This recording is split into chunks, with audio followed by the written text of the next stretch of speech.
So we're going to talk about 49ers trades and some nice little nuggets today that we heard about 49ers interest in Jaelen Phillips and 3 players from the Bengals while I give you a tour of New York City. It's a little chilly here. It's that fall chill as we walk through the West Village. This is probably my favorite neighborhood in all of New York. You got some cobblestone streets.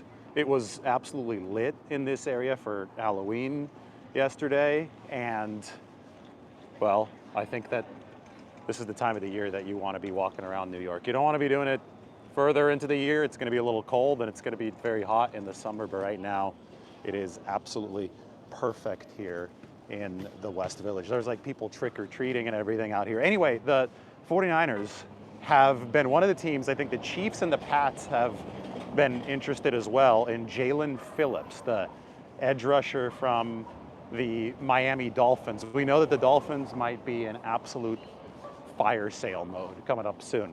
And look, cobblestone streets here in New York. The Dolphins, that was such an ugly loss. They fired their GM, Chris Greer, and apparently they want at least a 3rd-round pick for Jaelen Phillips. Would the 49ers be willing to part with a 3? I think that the 49ers are probably holding for more of a mid-rounder, more of a 4th-round pick for Jaelen Phillips. But that's the price that was reported this morning. And then there are 3 players from the Cincinnati Bengals whom the 49ers are interested in. And one is obviously Trey Hendrickson. We'll see if they beef up that defensive line. Yetur Gross-Matos suffered an aggravation to his hamstring injury, so I think that may put the 49ers back on a more hot pursuit for an edge rusher, and Trey Hendrickson would be a dream for this football team. The guys in the locker room absolutely love Trey Hendrickson's game. But there's Hendrickson, there's the linebacker from the Cincinnati Bengals, Logan Wilson, and then there is Cam Hayward-Britt, the cornerback. And you know, a lot of people might be scratching their head and saying, oh, why the 49ers interested in a corner and a linebacker, especially somebody like Logan Wilson, who is still under contract beyond this year for 2 more seasons. This would be like more of a long-term linebacker play. And, you know, to be honest, Fred Warner got hurt and the linebacker play for the 49ers hadn't been great since he got hurt.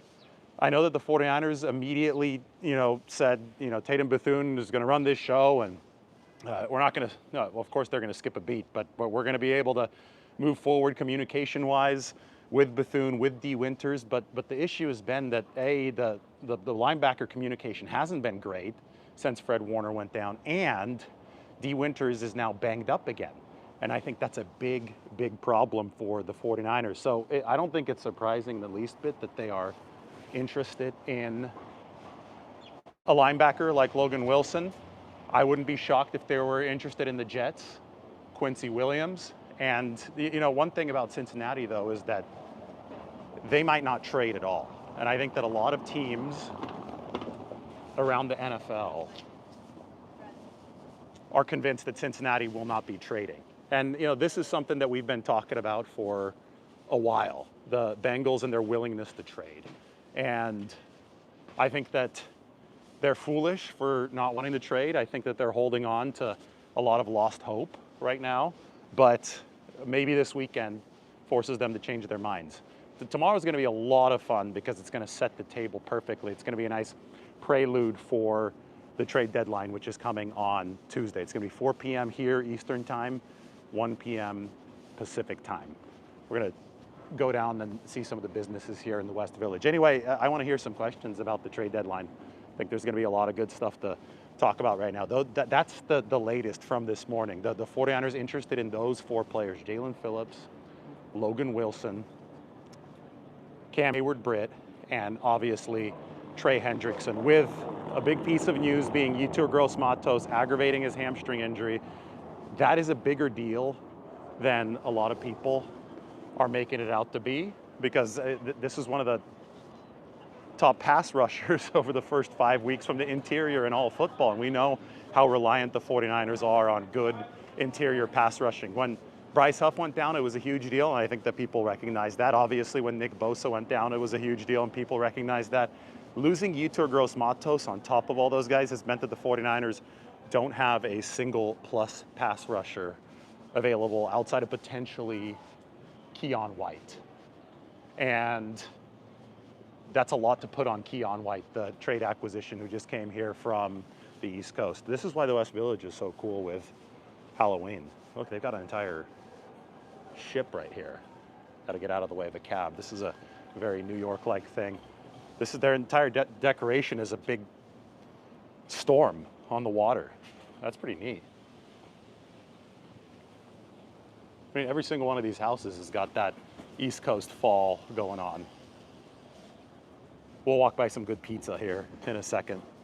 So somebody's saying Yetur Gross-Matos never does anything. Guys, he was ranked as the #1 interior pass rusher in terms of win rate through the first 5 weeks. The problem is he didn't play all that much. He was only at about 20 snaps per game, but he was still making a difference when he was out there. Now he's probably going to miss a few more weeks since he aggravated the hamstring injury, and the 49ers are down another pass rusher. I think when we heard John Lynch talking so confidently the other day on KMBR about, I think that we've got some good guys in the building now that we've got Keon White, I think that he was factoring Yetur Gross-Matos' return this week into the equation, because you think about the pass rushers that the 49ers were penciled in to have for this game, and you think about how many plus pass rushers would they have. Yetur Gross-Matos was one of them. Bryce Huff was coming down the pipe next week, and Keon White would be #3. I don't think that Michael Williams is a plus pass rusher yet for the 49ers, but he's good at setting the edge. I think you need at least 3, preferably 4, but at least 3 to feel the passable defense, especially in this league where pass rushing is so important. And wow, take a look down this street. And I think that without Yetur in the equation, the 49ers are at least 1 short, and that's assuming that both Bryce Huff and Keon White are available and productive for San Francisco over the course of this season. And again, Keon is a big wild card because they just traded for him. So Peter Schrager keeps on talking about the 49ers and Hendrickson. There is a lot of smoke regarding Trey Hendrickson, and this is what I'll say. I was in that San Francisco locker room this week, and I asked quite a few prominent players about Trey Hendrickson and just what they thought of his game and how it might fit with the 49ers, and every single one of them was highly complimentary. I mean, I talk to 49ers players about different guys around the league a lot, and I, to be honest, had not heard praise as high for anyone as I did for Trey Hendrickson this weekend. I thought that was very notable. This is like a quintessential street in the West Village on a quintessential fall day. Isn't this something? The sidewalks here are really narrow, and I don't want to be walking down and filming going down that sidewalk, but we'll probably turn left up here on Bank Street, make our way around. But with Trey, he could play the run as well. I think that is so vital, the ability to play both the run and the pass, because that's what the 49ers were looking for when they renovated this defense over the offseason. They jettisoned some guys that could only pass rush, like Leonard Floyd, Javon Hargrave, Malik Collins. Those are great pass rushers. They are not good run defenders. They needed to get better against the run. Somebody like Trey Hendrickson is a complete player. One player in the 49ers locker room even told me that he thinks that Hendrickson somehow, some way, despite leading the league in sacks over each of the past 2 seasons, is underrated. That's how highly they think of him. They played the Bengals in 2023. They also played the Bengals back in 2021. If I remember correctly, Trey Hendrickson got knocked out of that game in 2021. More wind here in New York. I wonder how windy it's going to be for 49ers Giants tomorrow. It didn't seem that there was a lot in the forecast yesterday, but there also wasn't wind for today in the forecast. More Halloween decorations. Making our way down the sidewalk of the West Village. So, the case of Hendrickson is super interesting because there's a lot of smoke there regarding 49ers interest, and then when you talk to the players and the respect that they have for somebody like Trey, you really understand why they would want him. And his case is so unique because you've got the Cincinnati Bengals as a team that is not a contender, but they think they're contenders. Also, I don't think they're contenders to re-sign Trey Hendrickson. They weren't willing to offer him what he wanted this offseason. He sees free agency right in front of him. I know he signed like a compromise pay raise with Cincinnati, but it wasn't a contract extension this offseason. So I think that like the writing is on the wall. The best you're going to get for Trey Hendrickson if you don't trade him is a low third-round compensatory selection if you are the Cincinnati Bengals. So why don't you go out there and try to get a little bit more? A high third-round pick or higher third-round pick at the very best, not at the end of the round, but probably a 2. And I think the 49ers might be willing to pay a 2 for Trey Hendrickson just based on their respect for the player. Now, Cincinnati might want a 1, in which case I think that you tell them to go kick rocks. But the interest there definitely seems real. Who all is in New York, by the way? I'm curious because we're here. We're in the West Village. We're going to continue to walk. Just trying to avoid as many people as I can so they don't have to listen to 49ers talk. Some guy, random guy walking down the sidewalk holding his phone. But I thought that you're not getting this anywhere else. New York fall colors. The day ahead of the 49ers game, talking about some trades. Figured I'd give you guys some unique content. We've done this in San Francisco before. Haven't quite done it in New York. Got to get out of the bike lane. It is very nice out. It's in the 50s degree-wise. I'm going to start reading some of these questions. Mike, sorry I haven't been reading too many texts. I'm ready to read some right now, though. You got to love this part of New York City. I mean, there are parts of it that are not particularly photogenic, but this definitely is much better.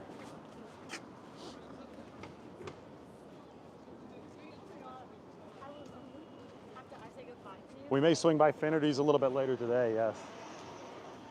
I want to go into a street that's not as bright. I think it's a little bit better for the cameras. We'll probably make a turn right here. Yes, this is on the west side of Manhattan. West Village, west side of Manhattan. Somebody asking, will the 49ers trade Jauan Jennings? I mean, probably not, because player-for-player trades are so difficult to execute. But I don't think it's off the table at all. The problem is that Jennings hadn't been fully healthy and he's not having a great year. So that kind of hurts his tradability. You did hear Kyle Shanahan talking him up a little bit the other day, though. I think the 49ers would like as much flexibility as possible. Another problem with that idea is that Ricky Pearsall and Brandon Ayuk are currently still out. And Jauan Jennings is such an important part. Even if he's not playing at his best, he's such an important part of this 49ers offense. So until one or both of those guys return, it's going to be really, really hard to see the 49ers willingly moving on from a receiver who's such an integral part of what they're trying to do. Like, these guys have a real decoration set up.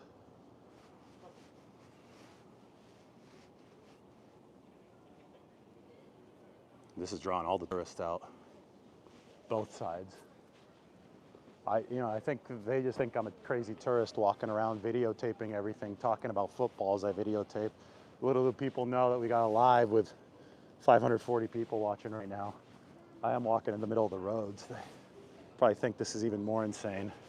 Although in New York, nobody notices you. Everybody seems a little bit anonymous on these streets. We can go to Brooklyn a little bit later today. We're thinking about Brooklyn or Central Park. Obviously Finnerty's, which is the Bay Area bar here. I should probably get off the street because there's a car coming. Step over here. What I really like about the West Village is all the greenery. You could see this. I mean, the steps are iconic and classic, but look at this tree. Isn't that amazing? These brunch places. There's a Tartine in San Francisco. I'm pretty sure this is a different ownership, but looks like a fun place to go to brunch. I swung by the Blue Jays bar yesterday for the 9th inning. It's called the Canuck. It's actually not far from here. It's in an area of New York called Chelsea, and right by our hotel, actually. And that was such a brutal ending. We might swing back by for Game 7, or we'll Finnerty's for the end of Game 7 tonight. The problem here on the East Coast is that everything starts so damn late. Like 8 p.m. for the baseball games tonight. I'm sure there's going to be college football games that start at like 10, and 49ers play tomorrow at 1 o'clock here. I know it's 10 a.m. West Coast time, but it's going to be really, really early. Weather for tomorrow's game is going to be sunny and 57 degrees. You're going to get these kind of vibes from the game tomorrow. Let me show you the sky. Got to peek out from under the trees. There you go. Blue sky here in New York. So this is like sports nirvana, right? This time of the year. You've got the World Series, you've got college football, the NBA and the NHL have started, and of course tomorrow's going to be a huge NFL day ahead of the trade deadline. Somebody asking about concern with the turf tomorrow. I think that there's always concern with the turf tomorrow. I think that's a huge part of the reason why Brock Purdy is not playing. I think that people are unnecessarily freaking out about this Brock Purdy thing, even though we've been talking about 49er strategy as far as a Brock Purdy return goes. And one of the things that we've said is that they might really be waiting for natural grass to bring him back. MetLife Stadium replaced the turf of death in 2023. So that field that saw so many 49ers get hurt is no longer there, but it still is artificial turf, and I think that still is a concern, especially with something like turf toe. Next week against the Rams, 49ers will be on natural grass, and perhaps there is something to be said about coordinated returns for Purdy, Pearsall, those guys, and hey, maybe the 49ers will even have some of these trade acquisitions. Maybe they're going to have Logan Wilson and Trey Hendrickson on their team. No, I doubt it. I don't think the Bengals are going to trade, but the Jaelen Phillips interest is very, very interesting to me because I think that he's a potential 3-down player at edge rusher. Jaelen Phillips, it's funny because I always remember him as somebody who gave Brock Purdy his first NFL trial by fire. Remember the Dolphins game back in 2022? Brock Purdy was blitzed mercilessly in that game. It was like zero blitz after zero blitz after zero blitz. And what ended up happening is that he beat all those zero blitzes. And the most famous one came in the second quarter. It was 3rd and 12, and they brought a lot on the zero blitz. And Jaelen Phillips came in completely untouched against Brock Purdy, and Brock Purdy beat it with the throw to George Kittle. And I'll always remember that as the moment that Brock Purdy truly announced his arrival and his ability to compete at this NFL level. Now this is crazy.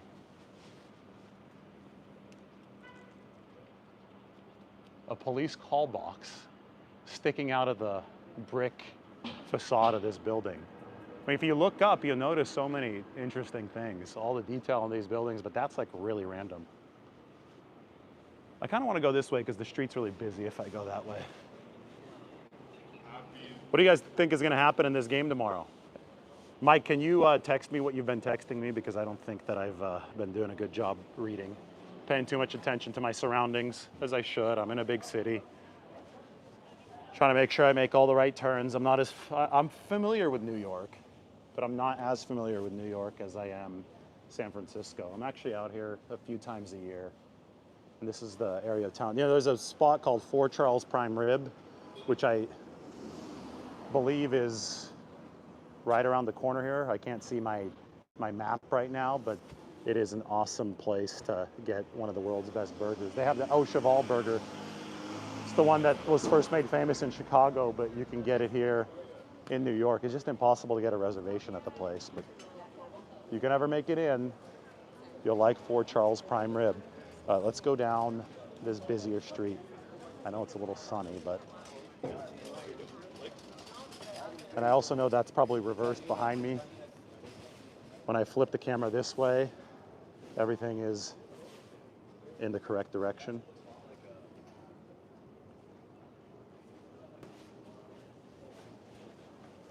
fall. Great time. So Logan Wilson, Cam, Jaelen Phillips. Names for everyone to keep in mind as the 49ers move forward into Tuesday. But first, watch these games. Get a feel for what the 49ers are missing when they don't have Yetur Gross-Matos or Bryce Huff again.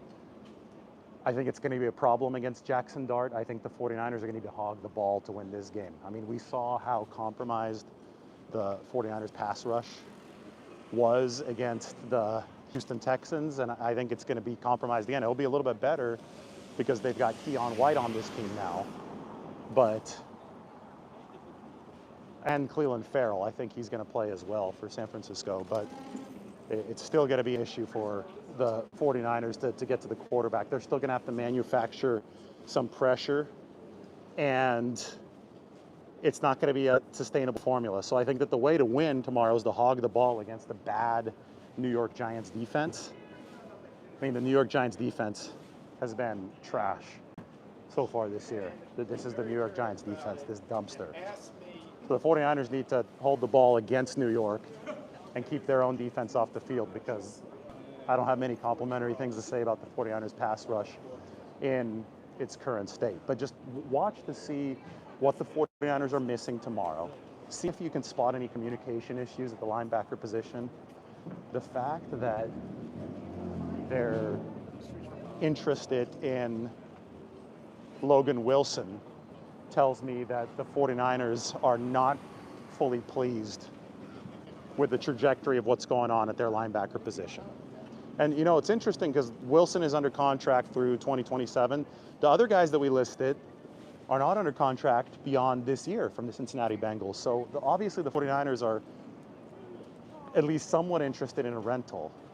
I just think that their willingness to pay for a rental is obviously going to be at a lower level than for somebody who's under contract that can help them for a longer period of time.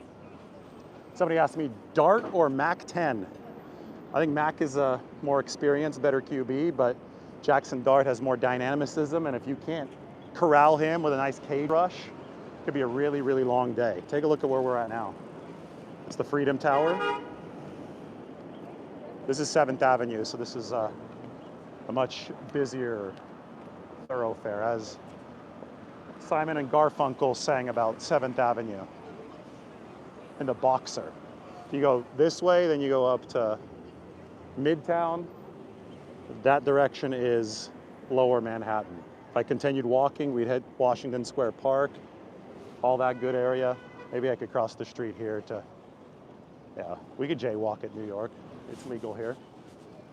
At least they're not gonna find ways to get me in trouble. Reminds me a little bit, it gives me vibes like Columbus Avenue in San Francisco. Just watching myself to make sure I don't get run over. All right, we're back. We've successfully crossed 7th. ChatGPT is advertising everywhere here in New York.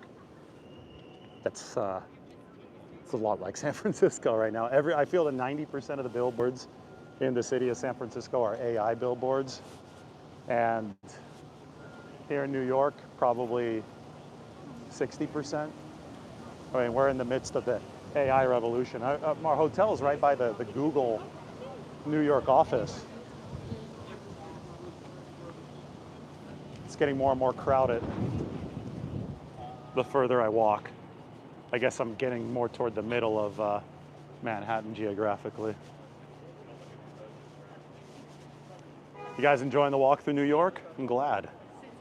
I think I want to end up at Washington Square Park for you guys. I think that'd be an iconic finish. Ask me whatever questions you want. I'm on a bit better of a sidewalk right now so I can see.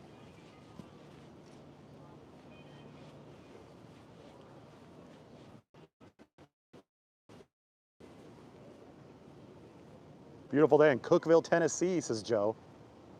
Well, there are a lot of people. There are more people here than Cookeville, that's for sure. It's the most crowded city in the US. That's also for sure. We're gonna walk down 4th Street. This is going to be the better way to do it.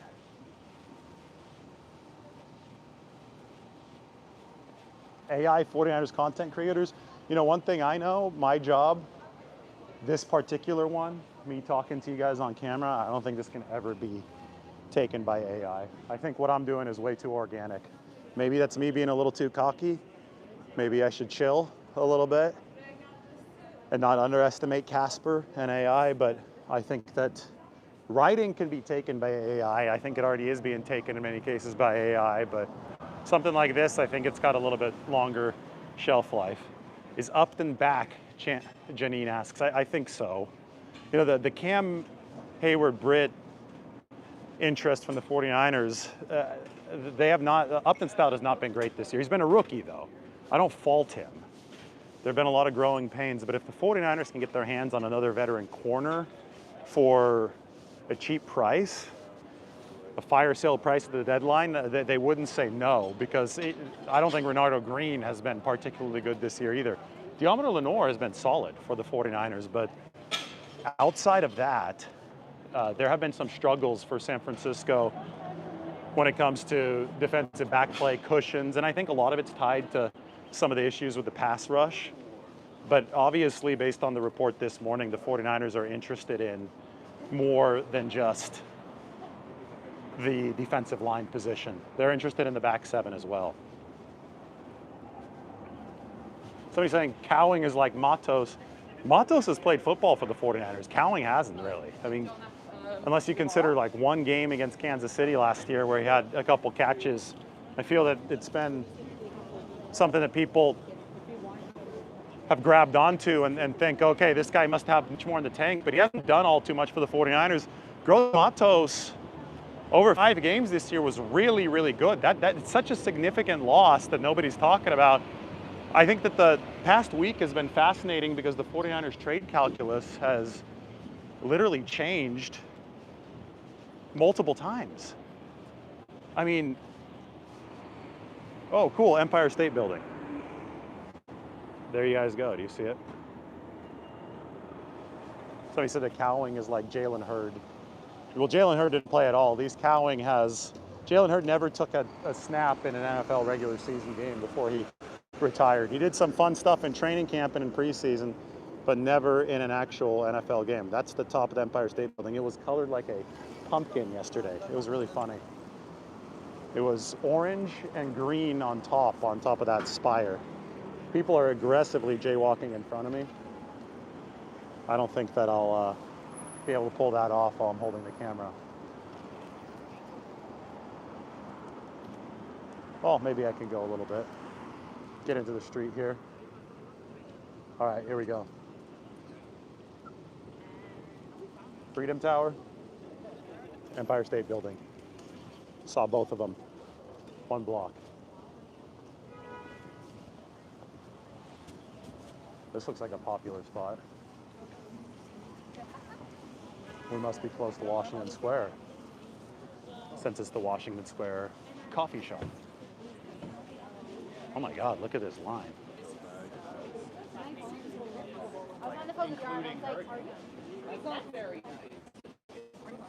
Seems like an institution.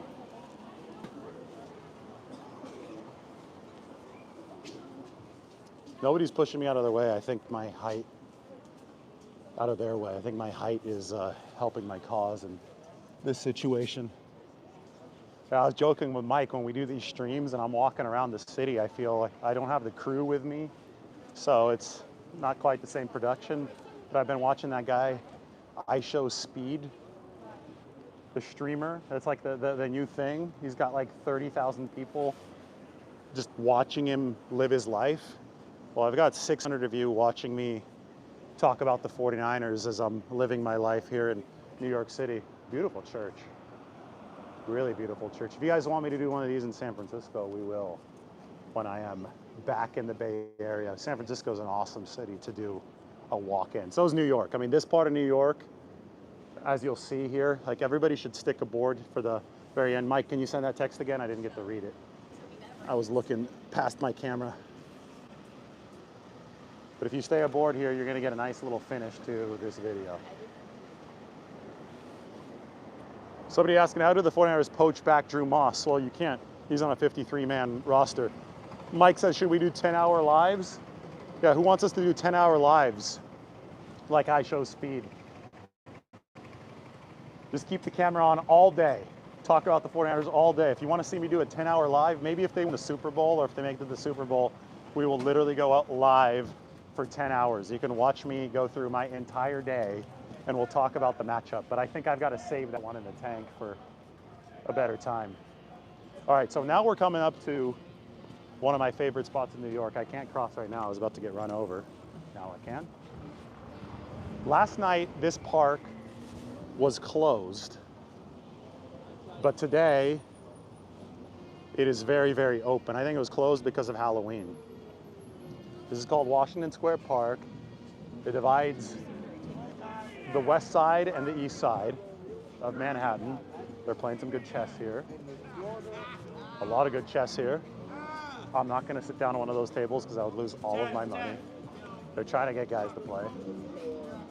I mean, the guy's just yelling chess over and over. But I'm gonna stay away from there. I'm an okay chess player, but I'm not good enough to beat those guys.